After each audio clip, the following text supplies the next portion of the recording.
Assalamualaikum warahmatullahi wabarakatuh. Baik, di sini saya Rudi Andrean ingin melakukan seminar proposal dengan judul Pengaruh Arus Kas Operasi dan Laba Bersih terhadap Dividen Kas.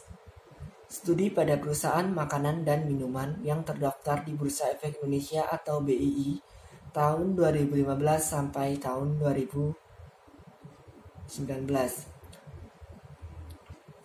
Sebelumnya saya ucapkan terima kasih kepada dosen pembimbing saya yakni Ibu Destia Pentiana SEMSI, dosen pembimbing 2 saya yakni Ibu Dian Nirmala Dewi SEMAK, dan dosen pembahas kami yakni Ibu Mariani SEMMAKCA. Ini bab 1 yakni pendahuluan. Latar belakang, rumusan masalah, tujuan penelitian, kontribusi penelitian, dan kerangka pemikiran. Selanjutnya yakni latar belakang. Bursa Efek Indonesia atau BEI memiliki peran sebagai pasar modal, merupakan sarana dalam pengalokasian dana secara efisien, di mana investor dapat melakukan investasi pada beberapa perusahaan melalui transaksi jual beli efek-efek yang baru dipasarkan ataupun yang dijual belikan di pasar modal. Yakub tahun 2014.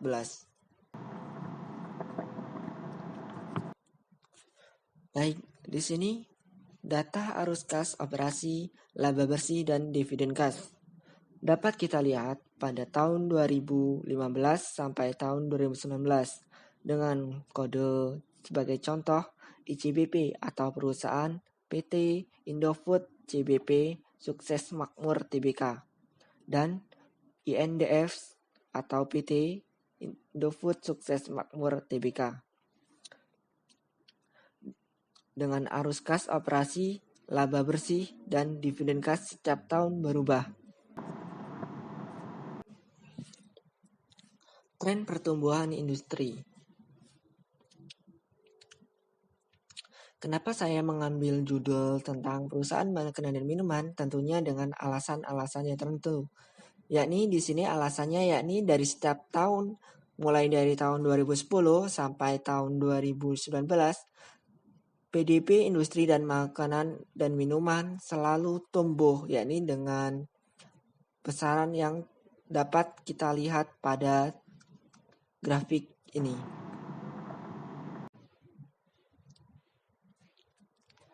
Dari latar belakang penelitian-penelitian sebelumnya yakni menurut penelitian Lestari tahun 2014, judulnya yaitu pengaruh laba bersih dan arus kas bebas terhadap dividen kas. Hasilnya ada pengaruh laba bersih terhadap dividen kas. Namun dalam penelitian Ningsih 2017, laba bersih itu tidak berpengaruh. Judulnya yaitu pengaruh likuiditas, ukuran perusahaan, arus kas operasi, dan laba bersih terhadap kebijakan dividen. Namun menurut penelitian Dahliah dengan judul pengaruh laba bersih dan arus kas operasi terhadap dividen kas pada perusahaan manufaktur, hasil penelitian menunjukkan bahwa laba bersih itu berpengaruh dividen kas, namun arus kas operasi tidak berpengaruh terhadap dividen kas. Sebaliknya, dalam penelitian Marunung dan Hasan 2009, hasilnya yaitu laba bersih dan arus kas operasi memiliki pengaruh secara signifikan. Ketidakkonsistenan dari penelitian-penelitian sebelumnya menjadikan alasan peneliti untuk melakukan penelitian kembali dengan judul Pengaruh Arus Kas Operasi dan Laba Bersih pada Dividen Kas. Studi pada perusahaan makanan dan minuman yang terdaftar di Bursa Efek Indonesia tahun 2015 sampai tahun 2019. Selanjutnya yakni rumusan masalah. Apakah arus kas operasi memiliki pengaruh pada dividen kas? Studi pada perusahaan makanan dan minuman yang terdaftar di Bursa Efek Indonesia. Yang kedua, yakni apakah laba bersih memiliki pengaruh pada dividen kas? Studi pada perusahaan makanan dan minuman yang terdaftar di Bursa Efek Indonesia. Selanjutnya yakni tujuan. Tujuan yang pertama yakni untuk mengetahui pengaruh arus kas operasi pada dividen kas studi pada perusahaan makanan dan minuman yang terdaftar di Bursa Efek Indonesia atau BEI. Yang kedua yakni untuk mengetahui pengaruh laba bersih pada dividen kas studi pada perusahaan makanan dan minuman yang terdaftar di Bursa Efek Indonesia. Selanjutnya yakni kontribusi penelitian. Di sini saya akan membagi dua, yakni yang pertama kontribusi secara teoritis, yakni memberikan manfaat bagi pengembangan dan pemahaman ilmu pengetahuan di bidang akuntansi dalam hal menjelaskan mengenai pengaruh arus kas operasi dan laba bersih pada dividen kas, khususnya pada perusahaan makanan dan minuman yang terdaftar di Bursa Efek Indonesia. Nah, yang kedua yakni kontribusi praktis. Kontribusi praktis bagi investor yakni hasil penelitian ini dapat dijadikan alat bantu dalam membantu investor untuk mengetahui terlebih dahulu kondisi arus kas operasi perusahaan dan laba bersih perusahaan sebelum untuk melakukan investasi. Yang kedua yakni bagi penulis. Bagi penulis sendiri sebagai media untuk menerapkan ilmu pengetahuan yang telah didapatkan di bangku kuliah melalui penelitian yang dilakukan. Selanjutnya bagi penelitian selanjutnya, penelitian ini diharapkan menjadi referensi dalam memecahkan masalah dan memberikan informasi yang dibutuhkan, serta memberikan masukan dalam membuat keputusan. Selanjutnya kerangka pemikiran.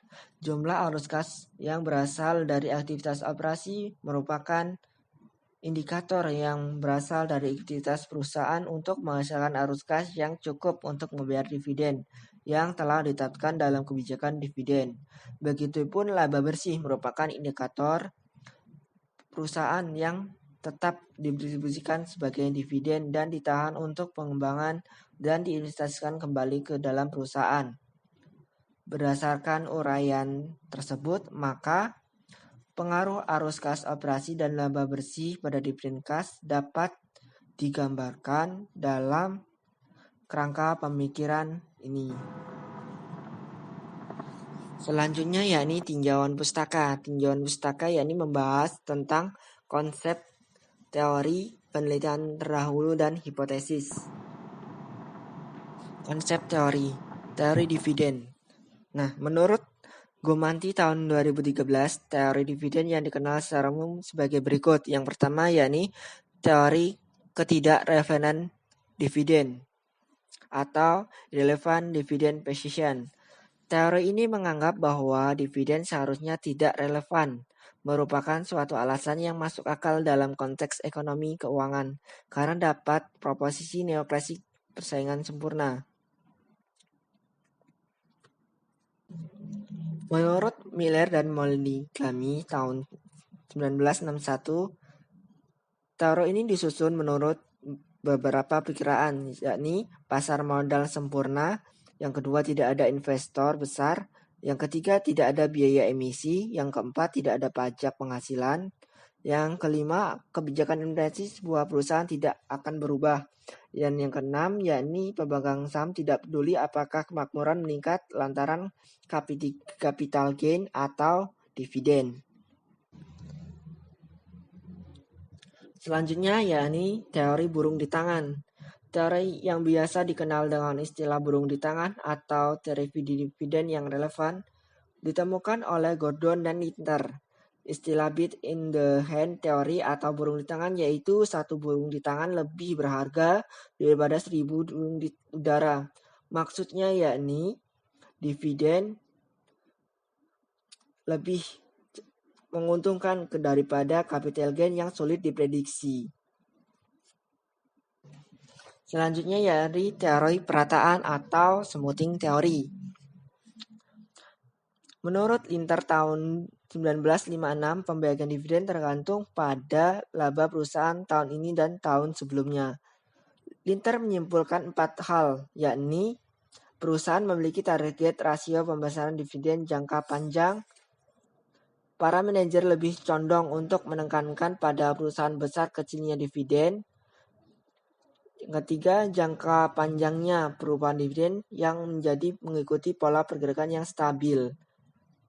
Yang keempat, manajer enggan untuk melakukan perubahan dividen. Selanjutnya, teori perbedaan pajak. Teori ini menyatakan bahwa karena adanya pajak terhadap keuntungan dividen dan capital gain, para investor lebih menyukai capital gain karena dapat menunda pembayaran pajak. Manajemen percaya bahwa teori dividen tidak relevan dari Miller dan Moligami adalah benar, maka perusahaan tidak perlu membelikan berapa dividen yang harus dibagi. Tapi mereka menganut teori yang relevan, maka mereka harus membagi seluruh laba setelah pajak. Selanjutnya yakni teori efek klien atas pengenaan pajak.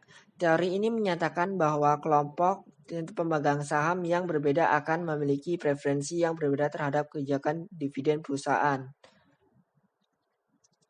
Kelompok pemegang saham yang membutuhkan penghasilan pada saat ini lebih menyukai suatu presentase laba yang dibayarkan.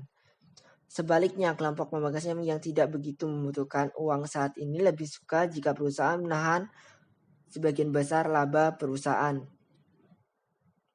Kelompok ini lebih senang jika perusahaan membagi dividen yang kecil. Sebaliknya, pemegang saham yang dikenai pajak relatif rendah cenderung menyukai dividen yang besar. Selanjutnya, laporan keuangan merupakan media yang penting yang menyediakan informasi mengenai informasi keuangan yang digunakan untuk menilai kinerja dan kondisi ekonomis di suatu perusahaan. Laba bersih. Laba bersih adalah hasil bersih dari kinerja perusahaan dalam periode waktu tertentu. Hasil bersih dari kinerja perusahaan adalah hasil yang telah dikurangi oleh berbagai macam beban, termasuk beban pajak. Selanjutnya dapat kita lihat penelitian-penelitian terdahulu.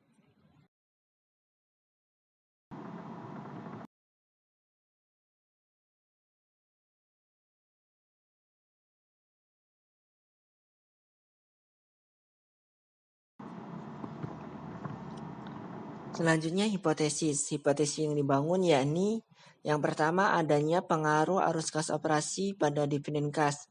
Studi pada perusahaan makanan dan minuman yang terdaftar di Bursa Efek Indonesia. Hipotesis yang kedua yakni adanya pengaruh laba bersih pada dividen kas. Studi pada perusahaan makanan dan minuman yang terdaftar di Bursa Efek Indonesia. Selanjutnya bab 3 atau metode penelitian. Di sini membahas mengenai populasi dan sampel penelitian, jenis dan metode pengumpulan data, optimalisasi variabel, dan rancangan analisis dan uji hipotesis. Selanjutnya populasi. Populasi data yang digunakan yakni laporan keuangan perusahaan makanan dan minuman yang terdaftar di Bursa Efek Indonesia selama 5 tahun, mulai dari tahun 2015 sampai tahun 2019, sehingga diperoleh sebanyak 24 populasi perusahaan.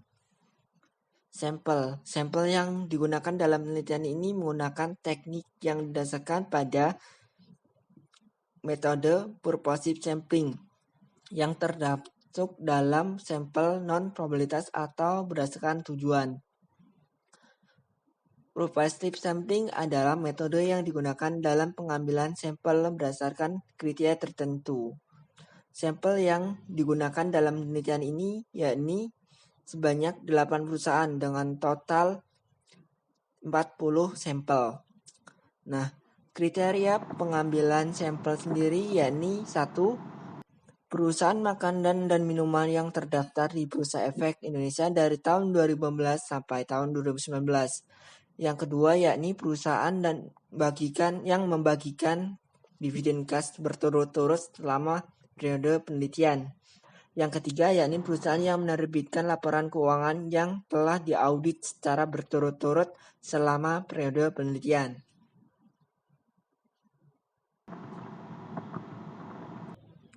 Berikut ini merupakan daftar perusahaan yang dapat dijadikan sampel berdasarkan kriteria penentuan sampel yakni purposive sampling. Ada sebanyak 8 sampel perusahaan. Jenis data. Jenis penelitian ini menggunakan metode penelitian asosiatif. Menurut Sugiono 2013, pendekatan asosiatif adalah hubungan antara dua variabel atau lebih yang memiliki sifat untuk menjadi rumusan masalah penelitian dan menggunakan metode kuantitatif. Kuantitatif adalah penelitian yang menggunakan bentuk angka dalam analisis data. Metode pengumpulan data menggunakan teknik dokumentasi, yakni jenis data penelitian yang antara lain berupa faktur penjualan, surat-surat, notulen, hasil rapat, memo, atau dalam bentuk laporan program. Di sini yang digunakan yakni laporan keuangan. Sumber data. Sumber data yang diperoleh dapat